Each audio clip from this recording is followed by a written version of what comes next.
Hello, I'm Toycat, and what language do they speak in the United States of America? If you answered English, you would be incorrect, because obviously there's no official language in the USA. Except obviously, that's kind of misleading. English is the de facto language for this continent-sized country, and although that is true, I was in Texas recently. I went to Austin, Texas for just the weekend. It was a nice time, went riding down a mountain, and after I came down the mountain, I drove to the airport along 183. And while I was driving down this highway, I came off it, went into a store, and in that store, the employee did not speak English. This was something I just hadn't expected. I know that Texas can get very Hispanic as you go further south, but I didn't expect the state capital would be a place where this happened, so the employee went and grabbed a second person who also spoke no English, and then the third person they grabbed barely spoke any English, but enough to say like, card no worky, try again. And so long story short, I was surprised to learn that Texas has a lot of people in there who have no knowledge of English, despite living in a country that is de facto English speaking. However, this might not be surprising to some of you, because a lot of people know that the US is not a European majority country everywhere. In fact, if we use white to mean European, which, you know, Europeans barely mean that. I mean, are Italians really white? I would say not really. But, you know, if we use the broad definition of white, even then, only the North and some of the eastern states in the US are white majority. If you start to look at, for instance, Nevada, California, New Mexico, and Texas, they are all places where non-Hispanic whites make up less than 50% of the population.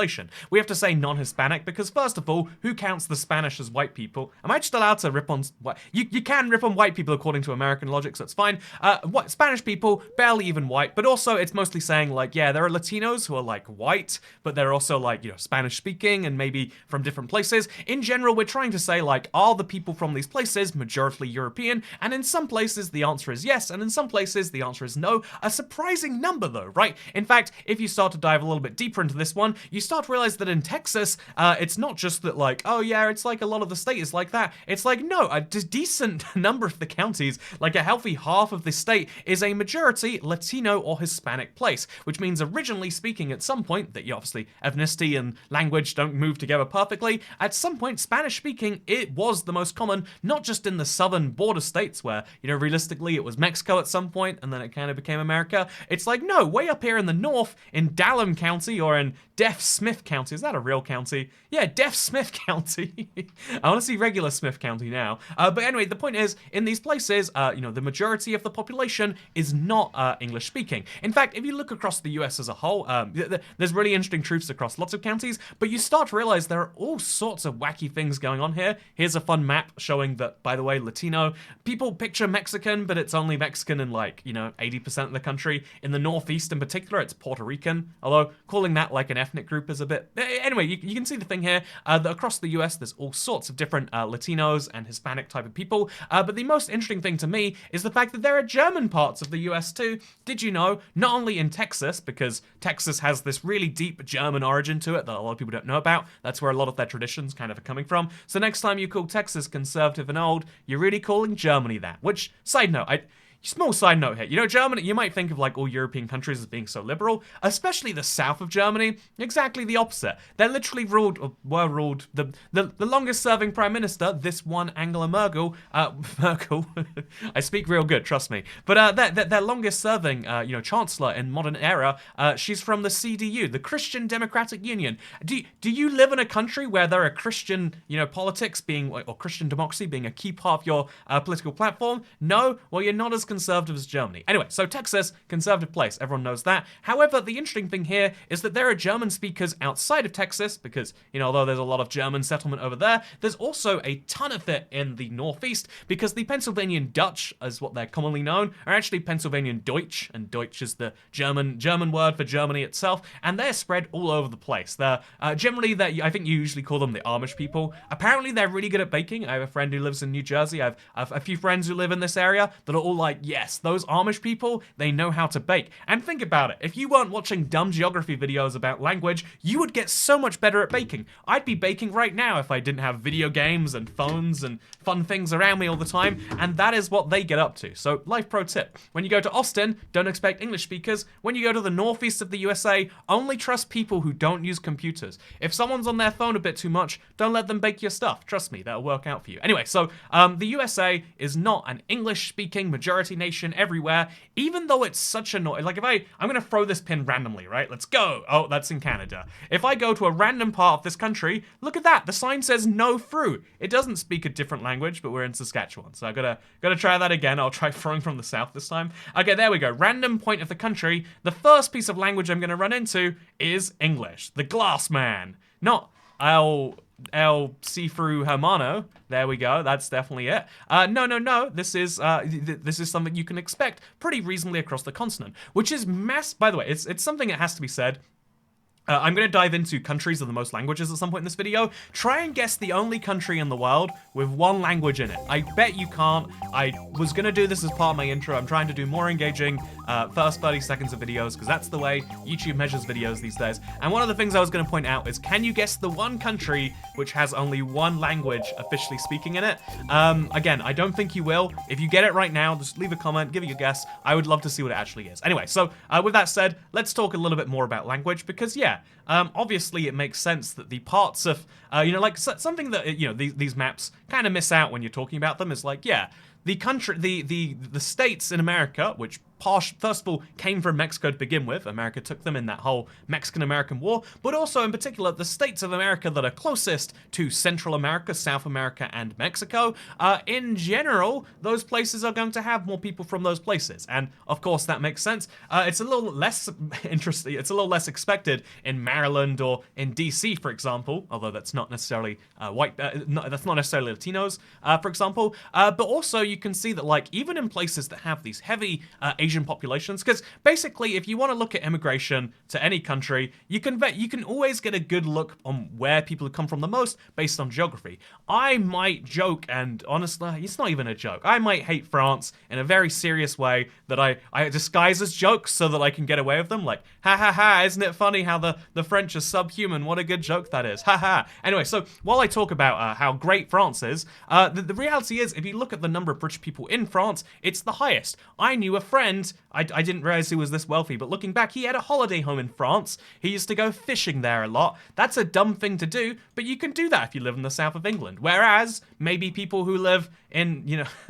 people who live in for instance, Belgium or Luxembourg, they might have a lot of their population living in Germany or France. Geographic proximity is the biggest thing that indicates where someone will live, which is why the East Coast of America is a lot more, white and English speaking, and the West Coast is a lot more everything else that's happened since then, but in particular Central South America and also Asia, because if you get on a boat all the way from Japan, you finally land in San Francisco, what are you gonna do? Are you gonna catch a train across the country? That would be dumb. In the same way you don't catch a flight to, like, you wouldn't fly all the way to Las Vegas and then just catch another flight down to Texas just to ride a bike down a mountain. That would be dumb. That's a third channel video if you want to keep up to date with what's going on there. I did my first downhill biking with no experience. It was great, but I got sunburnt and now my skin is peeling off. Oh, you can't see it on the camera. I'm glad. It looks very gross. Anyway, so speaking of things that are really gross, don't think I can talk about that while we're talking about ethnicities and languages. I tried to Google, just for curiosity, right? Like, I was like,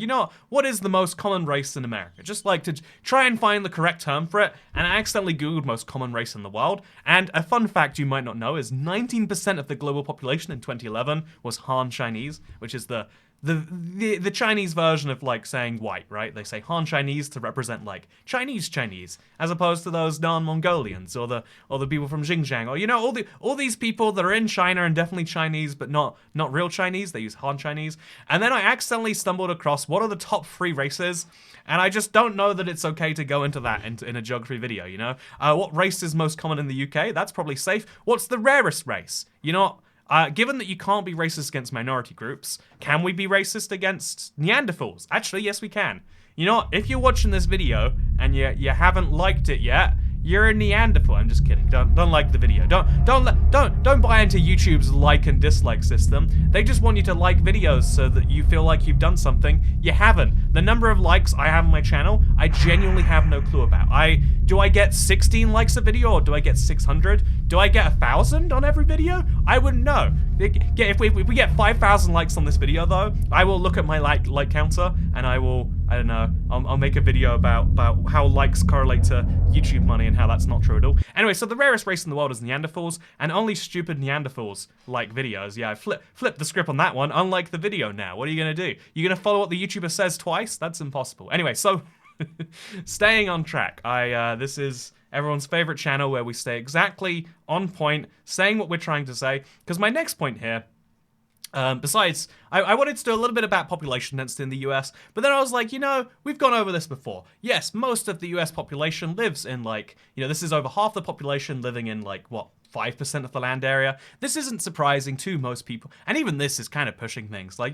This whole county being this big, if these were reasonably sized counties in California, like they're in the north, then this wouldn't be so big, and there'd be even less land area here. Look at all of Southern Nevada, Clark County being included on this. It's they could have been a lot smaller and still had 95% of the population. Anyway, my point with this, the place I was trying to take this whole thing is the question of where in the world has the most languages. Because the US speaks English, but they also speak Spanish. And if you've been to San Francisco, I pointed out as a great example because San Francisco has the highest, or the Bay Area, I think you might have to say, the wider metropolitan area has a population which is the highest of Filipino people. And so if you go anywhere in San Francisco, we'll throw the pin at random, hope we find a public thing of some form, you'll notice that although the general language for signs, just to keep things simple, is in English, anything else, oh wait, is this, please be in multiple languages, oil changing sign. If we go to anything else, damn it, the sign is just perfectly in the way. This is Sunset Boulevard, by the way. It's the closest thing they have to a major highway through San Francisco. It's terrible, don't go near it. Anyway, so if we go to the Costco, no, it's got to be a government thing, right? If we go to the Asian Art Museum, this is not stacking the deck in my favor, then you'll notice how it's, you won't notice anything. But the point is, Filipino is a very common language that you'll still, Tagalog, because Philippines has a lot of languages. Because here's the funny thing, right? Trying to say what's the language they speak in that country called England, it's really easy to work out. We speak, so someone said, by the way, that calling Turkish Turkarian is offensive. So we speak Anglarian in this country. Everyone knows it. So they speak Netherlanderian in this country. They speak Germanian over here. It's really easy to work out what someone speaks in a given country, except when it comes to certain countries like the United States or Canada. They don't speak Canadian or United Statesian or Mexican, for example, but they do speak a language from somewhere else. When it comes to most of the countries on the planet, however, it's what language do they speak there? And it's lots. What language do they speak in India? You ever noticed how there's not an Indian? That's because there's lots of Indians, but there's never an Indian language. That's because they are ranked 4th in the world for number of languages. There are 447 languages in India, although the highest is in Papua New Guinea. This is recognized by quite a few sources. I thought this be a Wikipedia article going a bit wild and finding a weird source, but no, Papua New Guinea just has 840 languages for 4 million people. This means for every million people in the country, no, that's nuts. For every million people in the country, there's 200 languages. How do they get anything done? How does for every 20,000 people, for every 50,000 people, there is a language in Papua New Guinea, whereas, for comparison, even in India, at least it's more like every 3 million people get their own language, and then, oh wait, here it is, number of speakers, 5,000.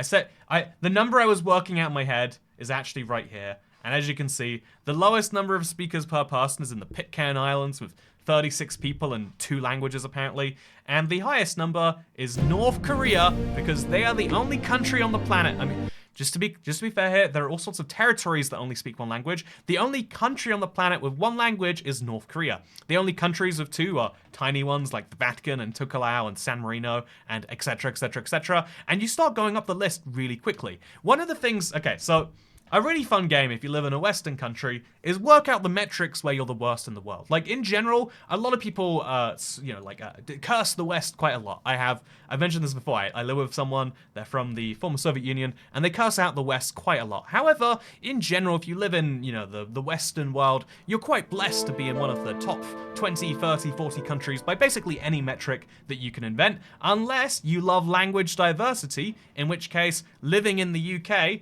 Oh, are we in the top 50? No, Germany's 63rd, and then Georgia's 80th, Hungary's 84th, but the UK is all the way down in 111, which is right near Switzerland, actually. There are 13 official languages in the UK, and even then, that's really pushing things. You get like English, Welsh, and then like you get like the native Irish language, sort of. You get a little bit of Gaelic, you get some Highlands language, and after that, you're just like, how can we invent more languages? You're like, Cornish, yeah, that's real. There are definitely real Cornish people that definitely need to speak it. It's not just being quirky and fun. Or what about these weird like sub-languages in Scotland? What about, you start getting to that level really, really quickly, because NATO, there aren't many actual languages in the UK. 13 is an overestimate, and we're still, with that overestimate, only 111th in the world. We're ahead of Norway though, and actually that's the lowest European country here. Denmark's at 5, Monaco's at 5. Luxembourg's at 4, but they're not a real country, so they don't count. What do we got on here? We got like, I think actually, yeah, Denmark with 5. You might think Denmark is one of the best places to live unless you love language, or Malta's at 4. I don't know if they count. They're midway between real country and not, right? They're islands, so I'll give it to them. So Monaco, sorry, we got Malta or Denmark. If you like language, if you hate language diversity, the best places to live. Because that's the way I would see this, right? Like Ireland being 163rd is a huge, like actually wait, we should go to number of speakers per language would be the best number, right? Like, it obviously in reality, America has like 300 million English speakers and like 20 million Spanish speakers or something. But the highest number of speakers for a single language is North Korea, followed by South Korea, followed by Japan. And that maybe is a part, just to use entirely off the wall. This is non-fact check. This is just random words I'm saying. Those countries are all very homogenous in terms of how you act. You know, getting a customization on the menu is not like when you go to fast food, it's not an okay thing there. You don't go to fast food where the point is that they make food the same so it's quickly and want it individualized. Individuality is a little less of a thing there, maybe because they speak the same language. This is a bad theory. Please don't. You know, take that as fact. Just like how you should take as fact that this has been a second channel video that I had a lot of fun with. Honestly, I am going to be taking some steps to do some editing and occasional videos on this channel, but I am still going to be having a lot more fun with just goofing off occasionally, like with this thing right here. Oh look, we had some editing, did you like that? And I do want to do some more serious country-focused videos. If you are someone out there and you're like, yes, Toycat, I would love to help do some, you know, because like I don't want to lose the flow of the videos, the point of them, by adding editing to them. So if you're someone who looks at the channel and says, Toycat, you've got your thumbnails wrong, you got your video editing wrong, you've got something wrong about your stuff, I would love to hear from you and maybe, you know, like hire you on some freelance basis. So shoot me an email, ibxtoycat@gmail.com. Actually, wait, send it to toycatassistant@gmail.com. That way it's not my problem to respond to you. Or if it really has to come to me, send it to ibx2cat@gmail.com. But I don't respond to all my, I don't even read all my emails. But yeah, if you feel like it's so important, it has to be seen by me or not seen at all, then those are emails. Please shoot me some details, because yeah, I'd love to find someone who can do, for instance, yeah, if you feel like you could keep me on track somehow. I don't know how that'd be possible, because you know, there were so many points I was going to go into, and then I just ended up thinking like, you know what? Maybe what would be important is, in the same way we have languages, you ever look at a restaurant, like I was looking at some sushi for dinner, craving that quite a bit. Isn't it fun that this place has a menu of calories and no calories? So you can load up the menu and you can see how many calories there are, or you can see it without calories. Isn't that fun? Like, some people just prefer eating out and like lying to themselves. Like, isn't that fascinating that that's like, you know, I'm making a joke here, but there are lots of people who do want to do that. They don't want to see stuff. Do you think it's cool to have like menus of no prices? Because that'd be my request, right? Is like, you know, one of the classy things you can do if you're with someone who you're paying for, the classiest way to do things would be to give them a menu of no prices so they can genuinely just choose based on vibes and what they enjoy. I think menus without prices are such a classy thing to do, and you're like, look, this is on me, maybe we should have that. Should we have prices, no prices, calories, no calories, and then have a weird mishmash board of all of those? What do you think? Also, what do you think about the situation in Syria? Is it good? Is it bad? And also, how's the weather? You having a good day? I'm having a good one. Anyway, thank you very much for watching. I hope you all enjoyed, and I hope you have a day. Bye.